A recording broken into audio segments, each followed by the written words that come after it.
विनायक राऊत चांगल्या तऱ्हेने चालू शकतील, कारण ते म्हणजे प्रतिमुख्यमंत्री म्हणून ते वावरत होते. प्रत्येक वेळेला ते त्यांच्यावर असायचे. आम्हाला त्यांना भेटायची संधीच मिळत नव्हती, म्हणून तर आम्ही सगळे बाहेर पडलो. आम्ही काय कोण आमदारांना असं कोणी विकत घेऊ शकत नाही. ते आदित्य ठाकरेंना माहिती नाही, ते पहिल्यांदाच आमदार झाले. आमदार हा तसा लोकांचा प्रतिनिधी असतो, आणि ज्याला आपल्या जनतेवर अन्याय होतो त्याला तो पेटून उठत असतो.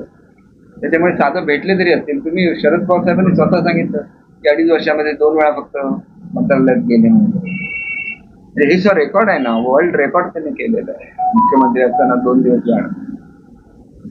त्याच्यामुळे लोक शेवटी कंटाळ वाट बघून शेवटी निर्णय घ्यायला काँग्रेस बरोबर राहिले आणि काँग्रेस सारखी धोरणं करायला लागले. तर बाळासाहेबांनी सांगितलेलं होतं ना, मी माझा पक्ष बंद करेन.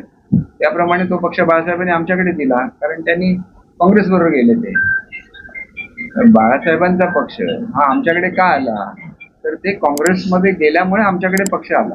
त्यांनी जाऊन ज्या क्षणी राहुल गांधींना मिठी मारली, त्या ठिकाणी बाळासाहेबांना वाटलं असेल की आता माझं धनुष्यबाण यांच्याकडे सुखरूप नाही आहे, ते एकनाथ शिंदेकडे द्यायचं, तर त्यांनी निर्णय घेतला असेल. त्याच्यामुळे आमच्याकडे धनुष्यबाण आलं.